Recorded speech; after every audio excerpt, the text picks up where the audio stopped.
Welcome to Wine Soundtrack USA. Listen to the passion with which producers narrate their winery and their world in 30 answers. Discover their stories, personalities, and passions. Hello, friends and listeners of Wine Soundtrack. This is Allison Levine, and today I'm with Bibiana Gonzalez-Rave of Alma de Cattleya Winery in Santa Rosa, California. Welcome, Bibiana, and tell us about Alma de Cattleya. I'm working on pronouncing that properly, but tell us about it, where you're located, and what you're producing. Awesome. Well, thank you for having me. As you mentioned, my name is Bibiana Gonzalez-Rave. I was born and raised in Medellin, Colombia, in South America. I'm trained in France, so I was lucky enough to make a lot of wine in France and study over there. And came to California in 2004, where I fell in love of Sonoma County.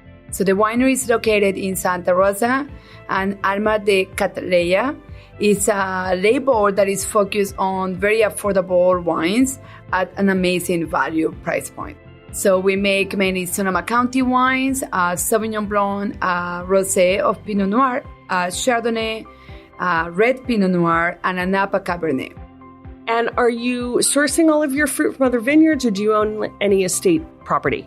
So everything that I do is sourced from vineyards, and we do grape contracts or leasing contracts with the different farmers, which is an unbelievable experience also to be able to source from so many different areas. The production of Alma de Cattleya is about 5,000 cases now, so it's kind of significant. And to really showcase Sonoma County, which is my purpose, getting fruit sourcing from different areas that go from north to south, west to east, it's just really the purpose of the brand. Fantastic.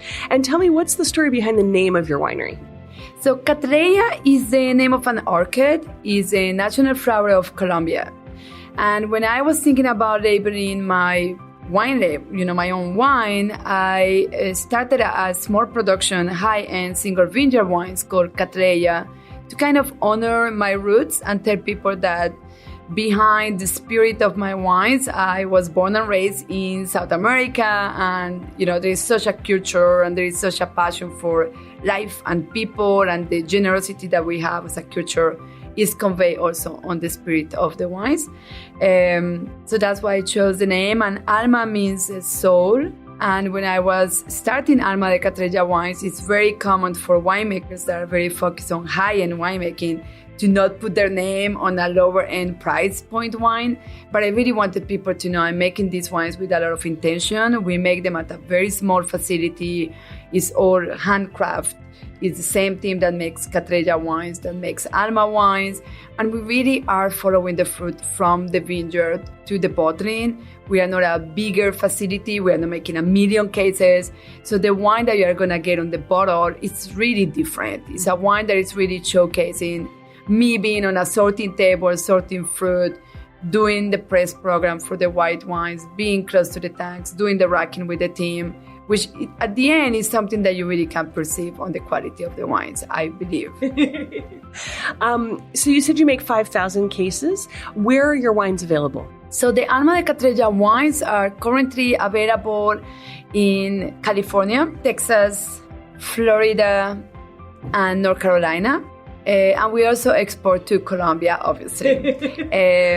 But yeah, very small distribution, extremely focused on California consumers. Fantastic. So tell me, Bibiana, what was your first memory relevant to wine? Oh, that's a great question. Well, I really wanted to start making wine since I was 14, which is extremely rare for a person growing up and living in Colombia. I unfortunately grew up on the worst time of Colombia, which we are very known. I'm from Medellin, which is obviously extremely known, not for the great reasons.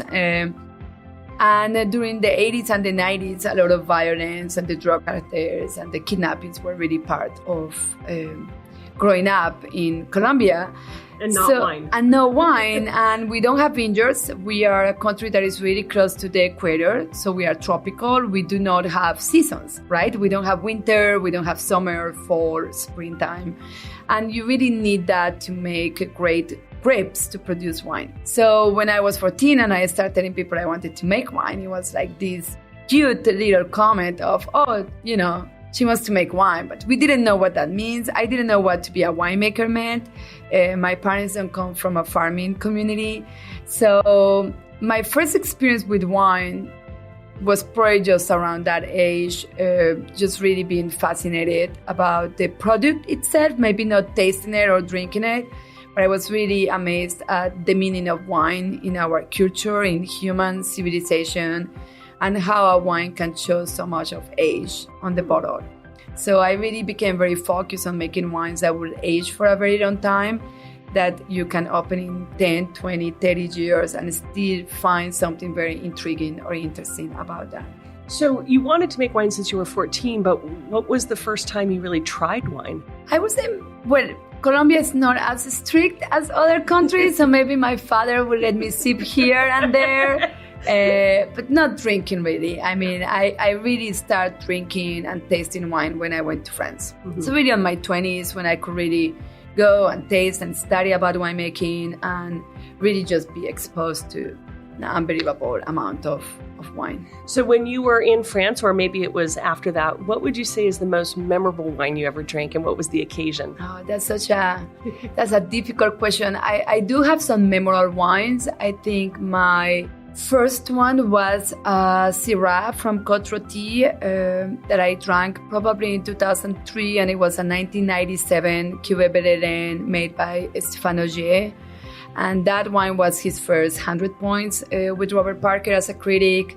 And it was just like an unbelievable wine. And I really feel like when wines are exceptional, you have no words to talk about it.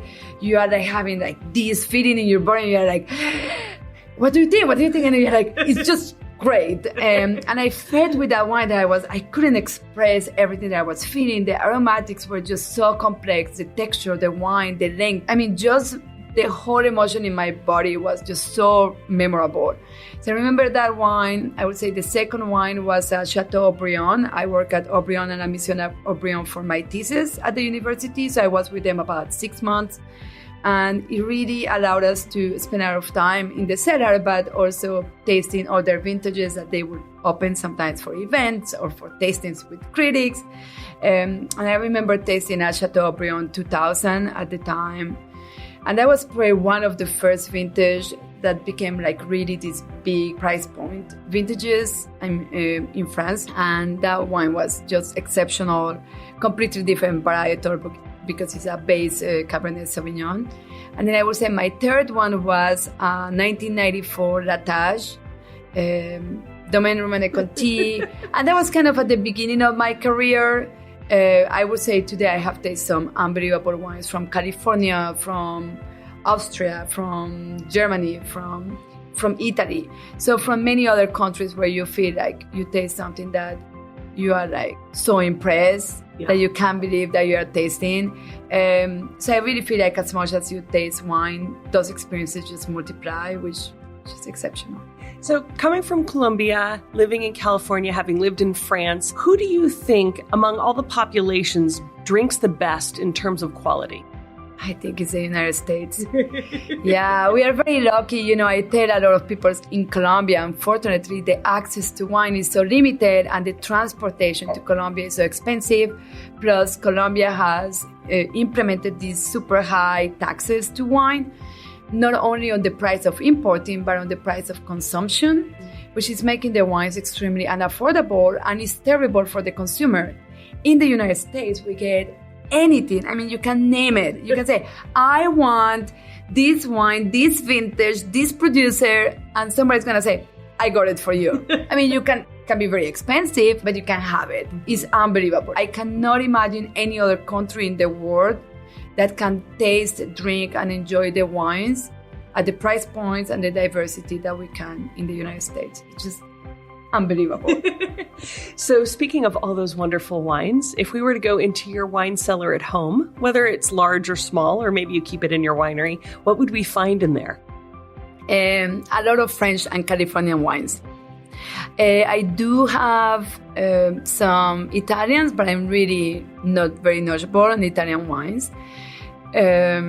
Some South African wines, because I work in South Africa, so I still exchange wines with my friends. Very little South American wines. Actually, I don't even think I have a bottle of Chilean and Argentinian wines, and I feel bad saying that. But a lot of California wines, lots of Napa, Sonoma County, of course, Santa Lucia Highlands because of my relationship with my husband, and I love the appellation. Not too much Oregon, so really like California, probably majority Californian, then French, then a little bit of it. Anything in your cellar right now giving you great pleasure to drink? Anything in particular? I don't know. We just took we went on a trip last week, and I took a Chateau d'Ampuis, which is a Gigal Syrah, which was amazing. But I only buy like 1 or 2 bottles of everything that I buy just to taste it. So it gives you pleasure once, and then you can't repeat it. Yeah, you cannot repeat it. I do have wines that I drink by the case, but it tends to be our wines, or we are somewhere and we take a case of our rosé and we drink it all the time, which feels bad because it's like house palate. But yeah, we do. Well, you know, if it's good rosé, it's good rosé. Right. So do you think there's a such thing as a perfect variety? I don't. I think that it's more of a perfect occasion. I feel like sometimes you go to these winemaker dinners or meals at home, and somebody made this salad and you open just the perfect wine for that food. I think the combination of food and wine is extremely important, and we all try to focus too much on, chefs tend to focus too much on their meal without knowing that you have a huge wine list that your sommelier is creating for it. And then you have your wine that you are looking for, like especially like on the Alma wines.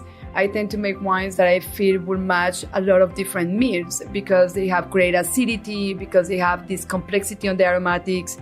I care a lot about oxidation, so we protect the wines a lot from oxygen to allow them to really open up and change and be a little bit more, chameleons in a sense. But recipes and food and the people you are with are really going to make your moment the most memorable. Well, speaking of food and wine, and obviously, like, I'm sipping your 2017 Chardonnay right now, which has beautiful acidity, and I can see how that would go with food, and just kind of dance with, like, a nice, fish or something, or a salad. But how do you approach food and wine pairing? What are you looking for when you're deciding what wine to open with food or vice versa? So I think there is a part of complementing and a part of almost like matching flavors. So normally it would be very easy to match acidity with acidity, or things that you normally would put like lemon or lemon zest. I would love to open it with a Sauvignon Blanc or the Chardonnay that you are drinking. And actually it's very interesting because when I'm asked to do winemaker dinners and the chefs send me their menu, I say, hey, let's just hop on a phone call, because when you say lobster tail, there's so many ways that you're going to do that, but what ingredient you are doing? And I actually had a conversation with a chef. I'm doing a dinner in Los Angeles. And they said like, oh, we are doing, I think it was a salmon to pair with Pinot Noir, but they were putting capers, like a caper salad or seasoning. And I'm like, the capers would be, it's almost vinegar, right? And vinegar is something that is not good on wine. So it's okay to cook with vinegar to increase the taste of things, but capers are extremely strong. So I was like, well, we could use the capers maybe with the rosé of Pinot Noir, and maybe even with the Chardonnay, everything with the Pinot. It's going to be like a pretty strong contrast. And when you get to taste menus with chef and you say like, I would take this ingredient, do you have something else? Because we are tasting the wine and you're like, wait, I get this sage or rosemary, and then you can even remove it from your meal because it's going to come from the wine. Those are the most fabulous experience you can have matching wine and food. Of course, when we cook at home, we know what we use, which we are very basic. We do garlic, butter, olive oil. Just, that goes with anything. But once you start using more specific flavors like tarragon or rosemary, or capers, you need to think twice you're pairing, I think. Absolutely. Wine Soundtrack, the voice of American wine growers and makers. So for someone who hasn't tasted your wine, what do you think they're missing out on? I think they are missing on wines that have a lot of purity, I'm a very honest person. Everybody laughs at me because I'm a terrible liar. And I feel like my wines show this transparency and beauty, but I love tannins and I love texture and I love depth. So my wines are not weak wines. I don't like to make red wines that are thin. I like them to have depth. But elegance is something very important to me. I'm actually also very sensitive to bitterness. I don't like it. So I tend to always make the wines on a way that bitterness should never be like the tasting factor. Acidity is very important to me.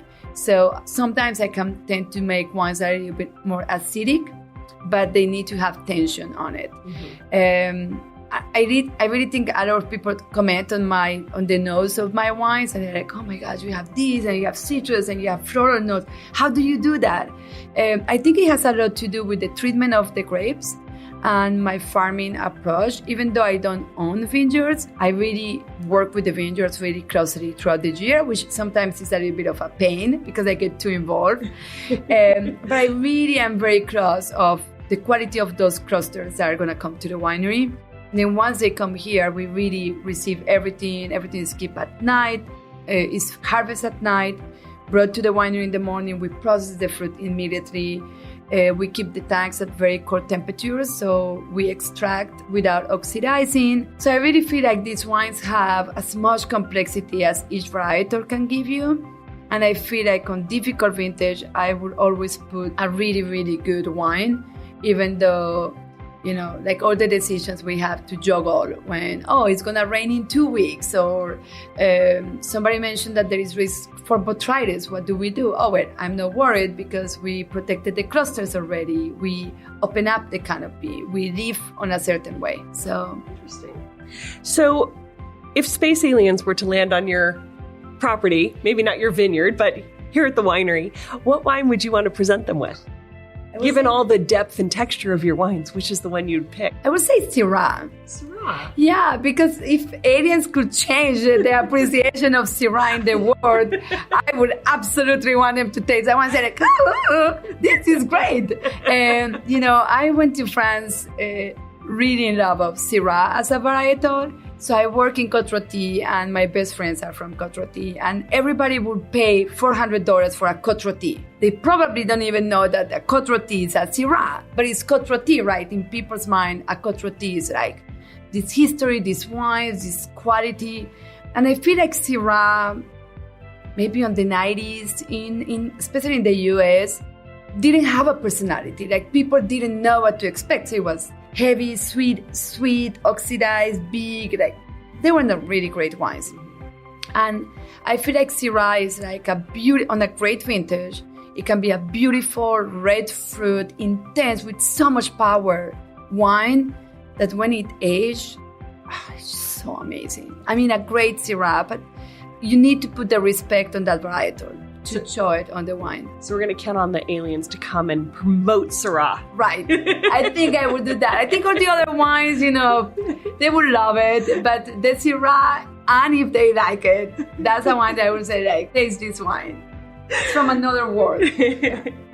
So you've worked around the world and working in France and working here at South Africa.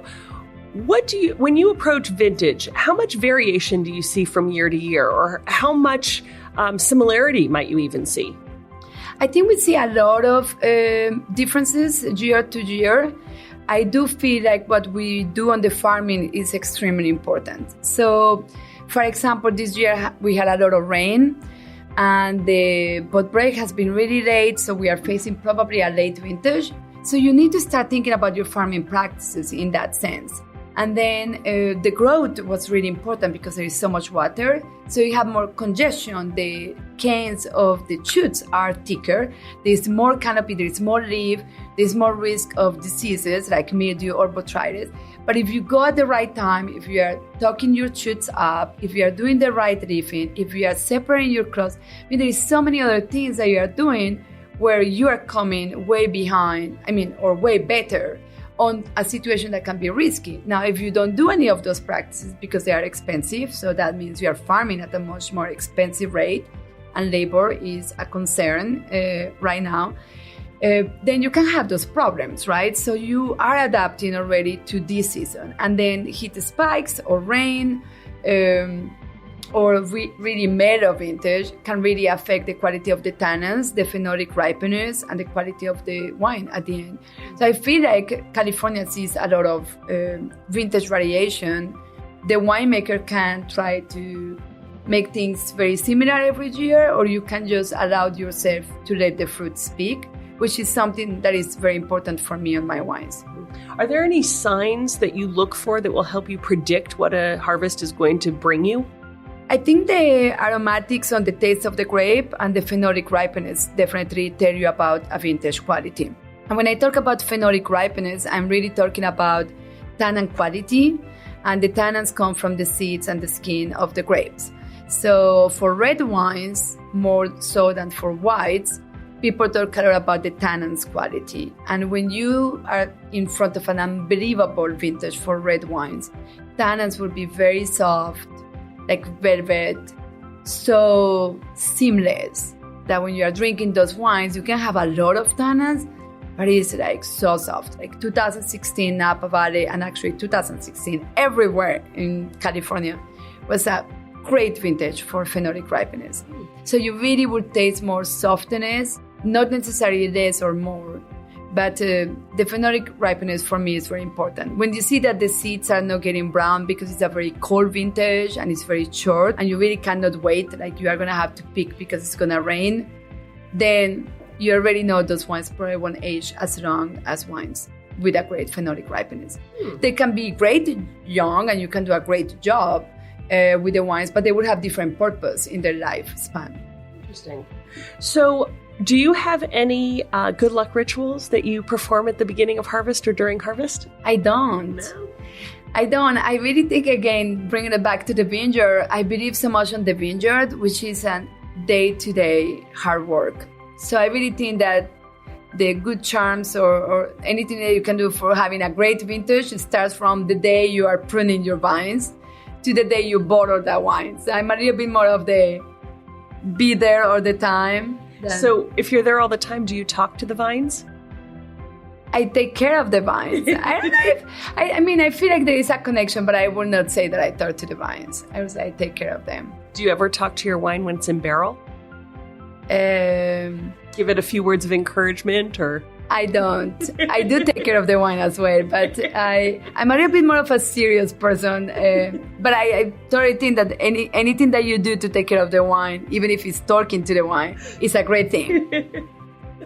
So you knew that you wanted to work in wine since you were 14 years old. Right. Prior to that, what did you think you'd be when you grew up? Or, this is just really, you're doing your dream. I'm doing my dream. Yeah, I feel very lucky that even what I thought when I was 14, today is a confirmation every day.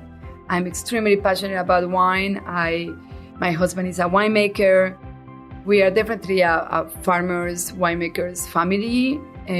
Our life is around that all the time, and I really do feel very lucky about that. And when you're not working, what do you do in your free time? I wish I would have more hobbies. My husband is much better at that than me. I am probably a little bit of a workaholic. I need to change that.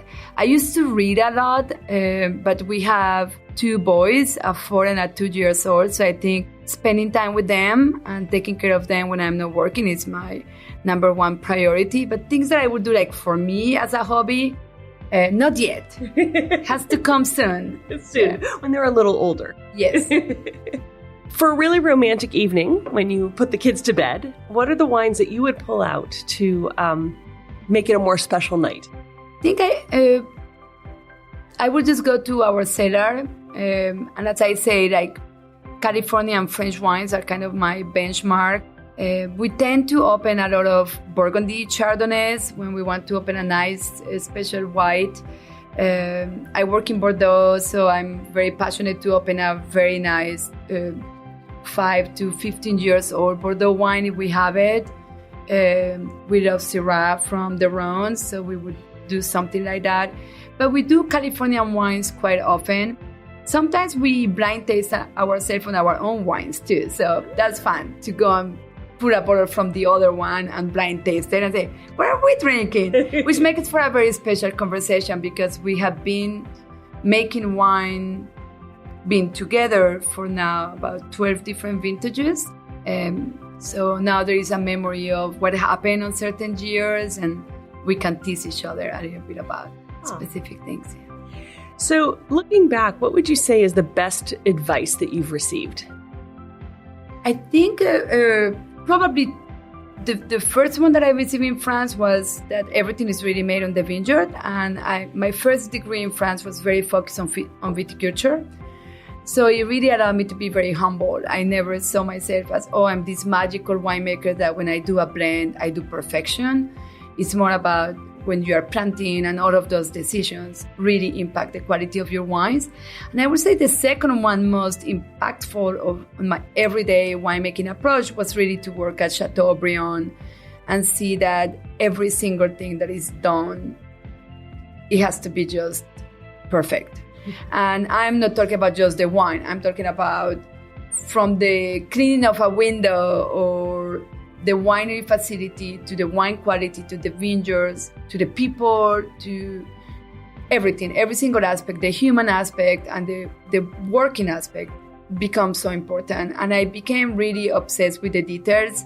Maybe I have always been a little bit like that, but just seeing the result of all of these little subtle, minuscule differences on the process can really impact the quality of the wine. So I do believe on that and probably put a lot of effort on all of those things. But yeah, I do those too. And if you could offer advice to our listeners, what kind of advice would you offer? Taste as much as you can and be open to be surprised. I think the more you taste, the more you educate your palate. And when I went to France, I never tasted wine, so I knew nothing about wine. I didn't know how to describe wine. And I just started going to perfumeries, I started going to the supermarket, to the florist, and I would just ask for every single thing and then smell it and try to memorize that smell. So I think the more you taste wine, the better. And I also think that when you take your preconceived ideas on appellations or wines or varietals and you taste blind, just allow your body to say, hey, this is amazing, or, ugh, what is this wine? Because we are so pre-focused on certain ideas. Mm-hmm. Oh, I like this, I don't like this. But sometimes we don't. No. Right. So I would say those two for sure. If you look back at your accomplishments in your work, what would you say is your proudest achievement to date? I would say being chosen the winemaker of the year by the San Francisco Chronicle is pretty impressive. Yeah, that is. I never expected. I know they are only probably, it's only one a year, and I think they have done it for 30 years or so. And being an immigrant and being a female and being, all of the things that you can label a person with. It was very unexpected. So that's something I'm very, very proud of it. Having 100 points wine is also a very proud moment because you know how much it goes into do that. Not that is your driving factor, but not too many people have made 100 points wine. So yeah, maybe those two. Wow, very impressive. Congratulations. Those are two major accomplishments. Thank you. And you're young still. You have a whole career ahead of you. Thank you. I hope so. I want to make wine when I'm 85. So complete the sentence for me. A table without wine is like? A person without soul. So if there is one person in this world, living or deceased, famous or not famous, that you would want to see drinking your wine, who would that be? So many people. That's a hard question. Can't think about so many people for so many reasons. You can name a few then. You can make a table worth of them. Okay. I would say the president of Colombia, if I respect him or her. So whoever is sitting at that seat, but representing, kind of the country would be very meaningful for me. The president of the United States, the winemaker at Aubryon, because I know it's very hard for Bordeaux winemakers to see anything in the world as wine. They only drink Bordeaux. So it would be great if I can have him drinking my wine blind so he can take away his preconceived ideas. What else? Yeah, I think those three. Okay, fantastic. So if there was one winemaking region in the world that was at the top of your list to visit, what's the first place you would go if you could go anywhere? I think it's California, but I have gone already. I think on the regions that I love in France, I went to those places, which is obviously Burgundy, Bordeaux, and the Rhone, and I have visited the wineries I have dreamed my whole life to taste. Maybe that I haven't visited, I would love to visit Krug in Champagne. I would love to taste a vertical of Le Menil. If I can do that one day, that would be... Actually, I should put that on my bucket list. I did that. No way. Not in Champagne, but I got to do it. No way. Yes. Oh my gosh, I'm jealous now. How many vintages? It was the numbers. It wasn't vintages. It was the additions. It was 6 or 8. Oh my goodness. I really believe Le Menil from Krug is the best champagne I have ever tasted in my life. I could only imagine what a vertical of that wine would be. Well, before we finish, we play a little game, Wine and Music, because we like to listen to music or wine makes us think of it. So tell me, it can be a genre, it can be a particular song or a particular artist, but with a Krug Clos de Menil, what would you be listening to? I mean, I'm terrible at knowing about jazz, but I will say jazz.